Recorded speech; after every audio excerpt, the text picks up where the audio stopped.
Alright. So let's talk about aliens. Let's talk about UFOs.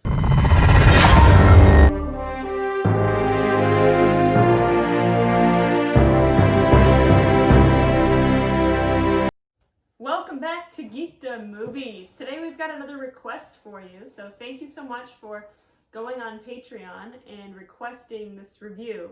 We're reviewing a documentary today. I think this is the first documentary we've done on our channel.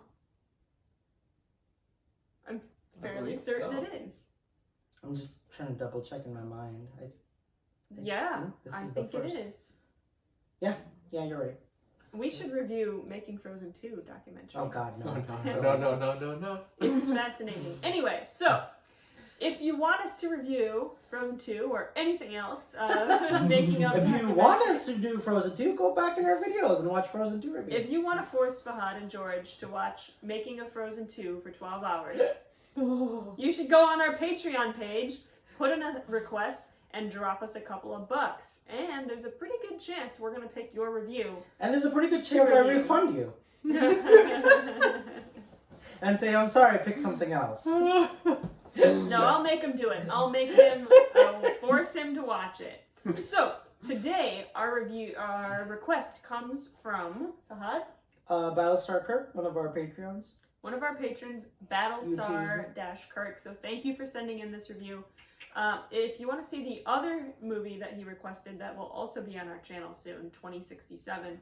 But today we are talking about this interesting documentary called The Phenomenon.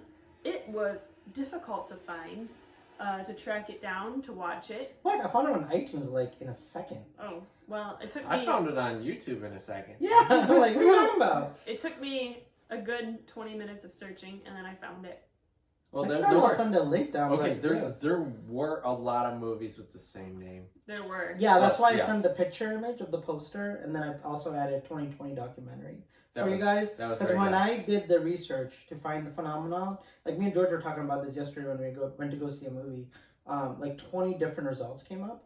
Yeah, so basically the premise of this movie is a collection of a bunch of different UFO sightings. I don't think we really need to... There's not really a way to spoil this one. There's no spoilers here, except if you don't know anything about UFOs. And then, UFOs exist. They're real. Yeah.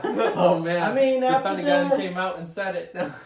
Yeah, I mean, it definitely changes a lot of perspective. I've actually started researching this. Can I go first for the review? Oh, yeah. All right. So I have a lot to say on this because when I first heard about this was 2 years ago. I have a really good professor friend. He's the first one who kind of really talked about aliens, UFOs, how the Bible talks about UFOs and aliens. And it's okay if you're not Christian. I'm just saying that was just my doorway to aliens and UFOs. And, I started researching and I thought it was very fascinating. And I learned a lot, but I didn't actually know what to believe yet. It was more like just like ghost stories. Like people just like, I saw a ghost, I saw a UFO, okay, I guess that's your story. And like really nothing more. Like, I mean, I think we can all agree there are supernatural. I think we all believe in the supernatural in some way, shape, or form, here at least. I can't speak for anyone who's watching this. So we are, I do believe in God. I do believe in like the Bible. I think all three of us do. And we do believe, not that this channel is this about, we're just kind of reeling you into like where this whole conversation is headed. Yeah, where it's going, so you guys are prepared. But yeah, like I love this stuff. This movie hits like three top things in my world: government conspiracies, hauntings or like paranormal stuff, and UFOs. So all three are kind of intertwined for me into this perfect documentary. Now, I'm not saying I believe everything in this documentary. I'm just saying it was a very interesting documentary, and I really loved researching it. I actually bought this movie right after I watched it because I just love what they brought to the table, and they made you think, and they showed you all these like evidence by higher up government agencies and like people that work in the Navy, the Marines, CIA, NSA, White House, senators, congressmen, leaders from around the world, stories from around the world. It is done in such a way where you're like, okay, something is definitely happening here because I don't think all these people are lying.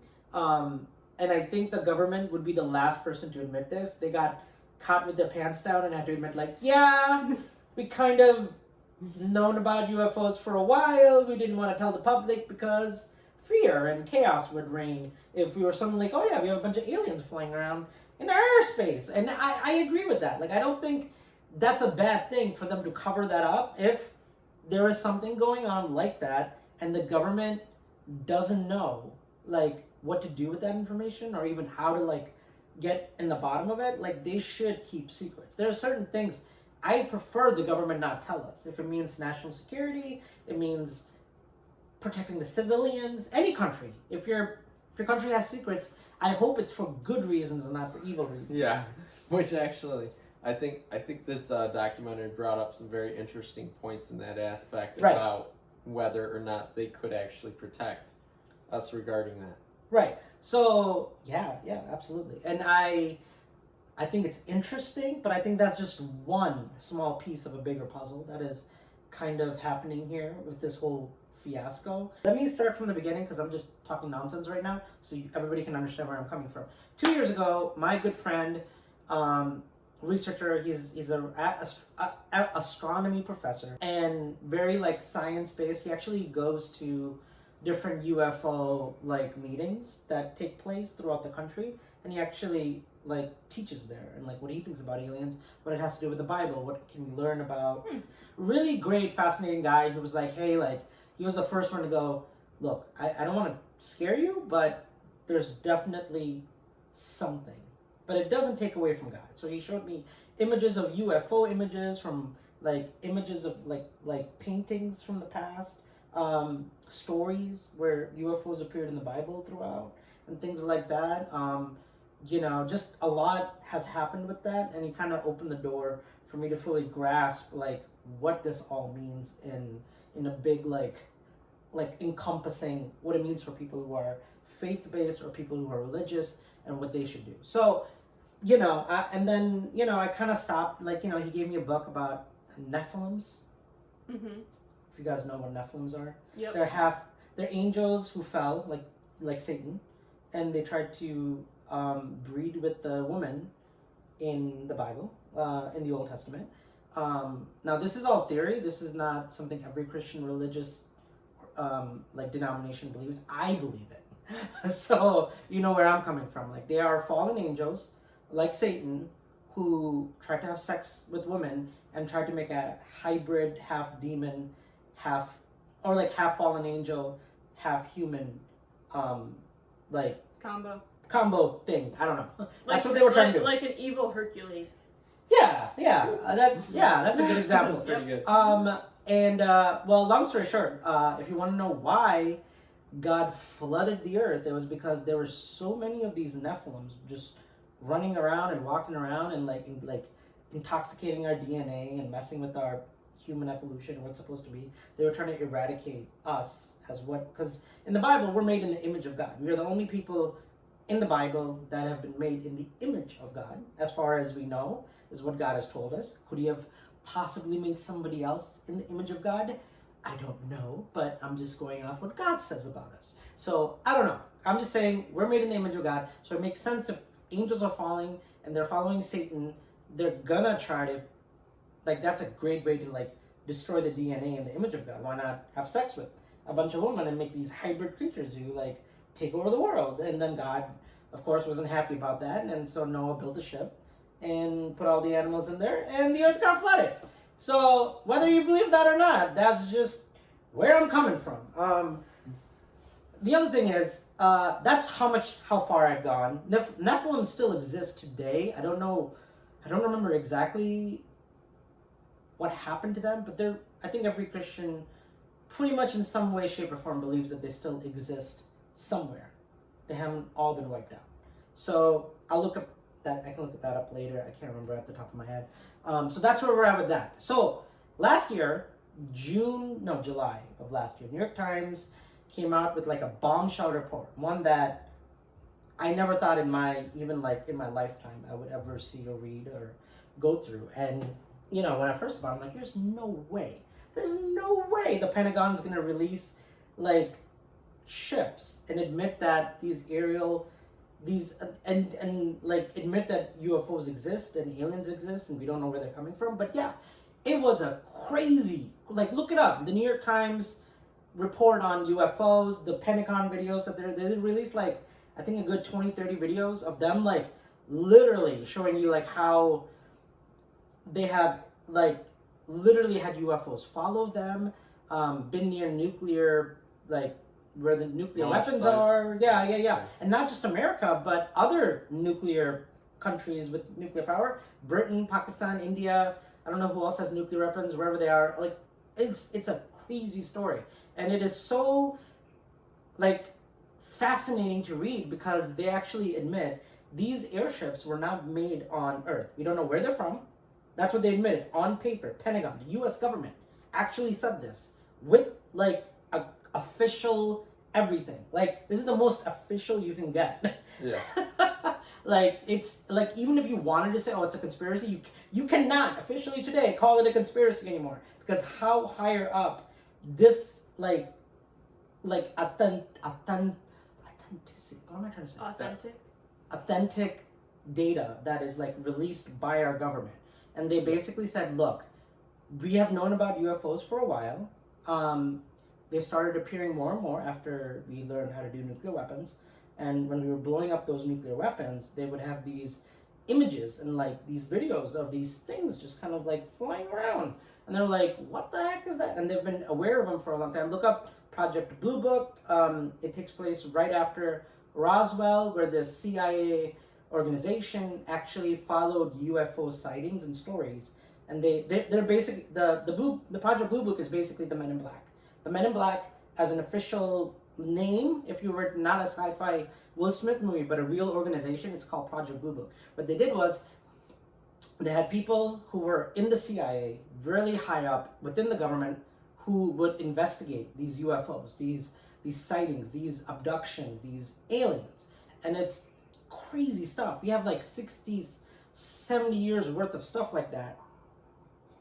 I want to break it down as much as I can, but I wrote so much stuff that it's going to be hard to like keep track. So during the Cold War, from 1947 to 1991, non-human entities were disabling, activating nuclear weapon systems inside the US, the Russian, and they were also part of other organizations, other nuclear missiles and sites around the world. They were showing up, they were floating above these bases, and they were shutting them down, like completely. Like, you can't even activate them. And the stories are the same. So if you have a nuclear like base or bunker, right, where you keep your nuclear weapons, what is usually there? A bunch of soldiers with guns, probably, guarding the nuclear weapons, right? So nobody can come like a terrorist or, you know, like someone try to steal it, like, you know, another country or something. So for a long time, what was happening was the U.S. kind of kept it quiet, but then somebody actually reached out from the Russian, the UK, Canada, Australia, other places, like, hey, we don't want to alarm you guys, but this is what's happening. Like, there's these things, we don't know what they are. They show up at our bases, they shut down our nuclear weapons, they fly around. Sometimes they abduct people, they have like memory loss, like they can't remember what happened, and they'll be like, oh, I was gone for how long? A few hours? A few days? I don't know. They're just gone. And like, and there's this thing, and then the US was like, well, if you're telling us this, well, we have to admit that is also what's happening here. Shane Mountain, where we keep all our nuclear weapons, we've seen sightings happening. So the world kind of, the USA, the Russia, other countries kind of came together and all agreed this is a real phenomenon. That's why it's called a phenomenon. But none of us can actually, they've tried shooting them down, they've tried following them, they try to find their base, they've done everything under the sun, and they're so fast and quick, and they're so, it's been 60 years, and we're still exactly where we were 60 years ago. They show up, they do this, and they fly away. So what does that mean? I don't know. The government is not really saying much. It's like, there's nothing we can do. That's basically what our government and governments are saying. We can't control this. So this movie breaks down the entire history of that in a nice 2-hour condensed form. There's a lot more information out there. I mean, the Ann Arbor one was just mind-blowing. I was fascinated when Gerald Ford, was he our vice president or president? He was president. He became president? Okay. So he was in Ann Arbor as a Michigan senator? Congressman? What was he? I thought he was a senator, but I can't remember. If you saw the movie, Gerald Ford is part of the Ann Arbor, and he's actually the one to say, hey guys, like, wake up. He was the first one to say, we saw this in Ann Arbor, Michigan. This is happening. Like, guys, like, wake up and investigate. They could be a threat to national security. They could be a threat for our entire planet. So he was the first one to really push that agenda within our government and really be like, stop pretending it's not real or they're not a threat. Let's do something about it. The U.S. military, since September 11th, has admitted to the exploration of space defense. So when Space Force came out, I know Trump just threw it out there, but this is not a new phenomenon. Trump didn't come up with it's Space been Force around for a while. It was kept under Air Force for the majority of it. Yeah, and I think a lot of their development in the military has been for the defense against aliens or whatever these things are. I think they're really taking it seriously now, like to a point that they've never have before. Also, the U.S. has started to make the anti-gravity technology a lot like these UFOs. Anti-gravity basically means it doesn't follow the physics of gravity. Like, these things do not work in a way where they're even like able to be affected by the sun's gravity, the earth's gravity, the moon's gravity. They are literally able to propel our gravity and do things that nothing in physics or in quantum physics can do. They are so higher advanced in how they maneuver and move that this basically shouldn't exist. And somebody did say like, oh, what if it's Russians or China? It's like, well, if Russia and China had this technology, it would be game over for all of us, including us. That is such high advanced technology. We're not even close to that. We're still just trying to figure out how these ships maneuver and do these things, right? The people within the government itself, they don't call them aliens. They've never referred to them as aliens, which is really gets your kind of like, whoa, you're not calling them aliens. They just call it the phenomenon, which is what this movie is based off of, or the others. They call them either the others or so if they saw a UFO, they will call it the phenomenon. And if they talk about the aliens, they just call them the others. They actually don't want to say aliens. Because aliens means what? They're from another planet. Or in our universe. Another country. It's too broad of a term. Well, no, I'm just saying our government is making it very clear they're not from any country or anywhere on this earth. But they're also making it very clear they don't believe they're from another planet either. So think about that. So they're not from Earth. They're not from any other planet, solar system, so part it's of the universe. Interdimensional. Now you're That's what it. I believe too. Wow. So now you're and they have said it. Scientists have legitimately, real people in their government and scientists have said, these are beings from another dimension. Dang. But I'm just giving you facts, hard facts, about what is happening that we know for sure. That's why I will not call them aliens either. I won't call them anything.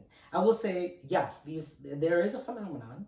There are these others that exist, but I'm not going to call them aliens. But I'm also not going to call them people from the Earth. I'm going to do exactly what the Pentagon and the rest of the world, who's higher up, whose security level is above mine. You trust them? I trust them to a point.